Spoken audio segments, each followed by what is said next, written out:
Hi, and welcome to this WACEO coverage of DXdao. My name is Asmo, and today I'm going to walk you through some of the regulatory and legal challenges faced by DXdao in its operations that might be interesting to consider. So without further ado, let's get started. What is DXdao? Well, DXdao was launched in 2019 on the Ethereum mainnet and is mainly engaged in developing, growing, and governing various DeFi products and protocols. Current services include, for instance, Omen, Swapper, or Rails. DXdao also issues its own native ERC20 token called DXD. Token holders have an economic claim to DXdao's revenue and may enjoy discounts or have premium access to certain features found in DXdao services. In contrast to other DAOs, though, DXD holders do not automatically gain voting rights when it comes to decision-making. Instead, voting rights are held by so-called DXdao reputation holders. This reputation, or rep in short, can be earned by making contributions to DXdao in the form of submitting proposals, which are successfully agreed to by other voting members. Earned rep is associated with a particular stakeholder address and cannot be transferred, which is important to note. So let's have a look at some of the applicable law and liability issues. As per usual, it is useful for us to recall some general principles concerning jurisdiction which might be applicable. The first one is the territorial principle, which essentially allows the state to exercise jurisdiction over matters occurring on its territory. So fairly simple, basic, straightforward. Then we have the active personality principle. This is the right of a state to exercise jurisdiction over their own citizen, irrespective of the territory they are in. So, for example, a German committing a crime in the US can be still prosecuted by German law if allowed. Then we have the passive personality principle, and that is the right of a state to exercise jurisdiction over a person harming one's citizen. All of these principles may apply in the context of DXdao. At the moment, DXdao is operating fully autonomously, and its current legal status is unknown. However, it was developed by Gnosis Limited, which is incorporated in Gibraltar. Gibraltar, on the other hand, has the status of a self-governing British overseas territory. This means that it has independent tax statutes and can enact its own laws. However, any area that is not covered by Gibraltar law is governed by UK common law. So to the extent that Gnosis operates within the territory of the European Union, EU law will also apply. So you have these three laws that might be applied. In summary, one could thus argue that any legal claims against DXdao would potentially be directed towards the developer or violating entities' persons themselves. In this case, one of the principles outlined above could apply, as well as Gibraltar UK or EU law as mentioned. However, it is also possible that one member can be held liable on behalf of the entire organization in question, as there does not exist any entity onto which liability could be transferred in the case of DXdao.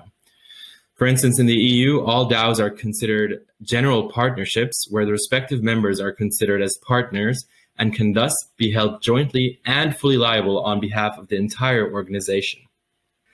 Let's have a brief look at tax law as well. As DXdao is not a registered entity anywhere, serious concerns regarding tax compliance can be raised here. It is unclear to what extent and where DXdao would need to pay taxes on the revenue generated, and gifted products also raise some concerns with regards to taxation. Finally, each DXD holder should also be aware of their own tax obligations under their respective jurisdictions for any earnings made. So becoming compliant with local tax requirements will thus be one of the main issues and regulatory risks faced by DXdao and some of its members. Moving on with some GDPR compliance issues. So with regards to DAOs, GDPR compliance can be quite challenging. Following the GDPR, both a data controller and a data processor can be held accountable for any violations of their obligations under the regulation. Applied in the context of DXdao, essentially any member could be regarded as a data controller and or data processor and thus be held liable for a breach of the GDPR. While identifying the members of the DAO could be challenging, once identified, members could be jointly fined up to 20 million euros for any violation, which is, of course, a huge sum. In summary, as with many other current legal frameworks, the GDPR is not suited to deal with DAOs and can carry substantial risks for DXdao if applied in its current form. One thing that is also to be noticed is that DXdao does not outline or describe their commitment to data protection or ensuring GDPR compliance at the moment.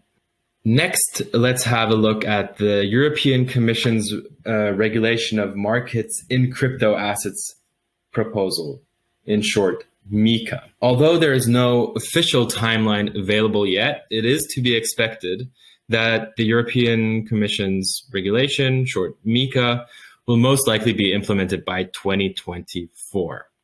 While the contents of the regulations are not final yet, that should be stressed, the proposal by the Commission gives a good sense of what to expect with regard to the regulation of crypto assets and their service providers on an EU level. Due to its legislative nature, MiCA will not have to be implemented into the national law of the member states and will take effect in the entire EU. However, any non-EU company wishing to do business in the EU in the field of crypto assets, and which does not fall under any of the exemptions listed, will have to abide by the regulation. When it comes to the types of assets which DXdao is dealing with, one could make the argument that DXdao issues both utility tokens in the form of REP, as well as asset reference tokens, which would be DXD in this case. However, it is unclear whether DXdao would be regarded as a crypto asset service provider, short CASP, under the current proposal, as it does not seem to entirely fall within the definitions provided. However, the fact that DXD token holders are entitled to receive some form of dividend from the revenue created would suggest that the MiCA could apply.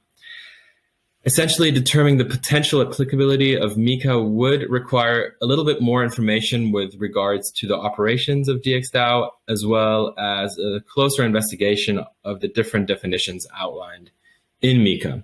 If DXdao were to fall under the MiCA regulations as a CASP, a number of other regulatory requirements would have to be met, for example, insurance coverage, training of staff, depending on the business model, capital, or internal governance structure. So I'll go one back because there is still a little bit. Yes, exactly.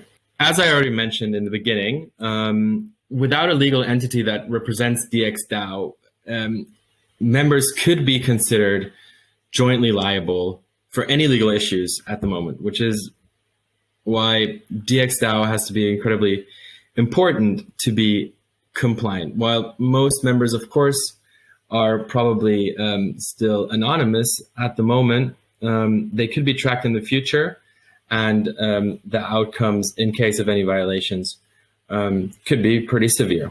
So when joining a DAO, members should consider all of these legal and regulatory risks. And it is also, of course, important for these DAOs to implement compliance roadmaps and in order to achieve sustainable growth in line with legal and regulatory frameworks. This is kind of where WACEO comes into the picture. WACEO is essentially establishing a nonprofit association, which is seeking to build a network of trusted experts that can assist DAOs, especially compliance-seeking DAOs, with the regulatory challenges that are presented to them at the moment, but also the future regulatory challenges. As we saw, MiCA will be implemented in the next 3 years, and it will have a host of requirements that DAOs will then have to fulfill. These light audits will provide a basis for DAOs to really begin to see the risks that they face and perhaps help members to really understand the risks and be prepared for the regulatory challenges of the future. So that is it for now. Thank you so much for your attention. If you have any questions, feel free to get in touch with WACEO. We're always more than happy to help out. And until the next time, in this case, thank you very much.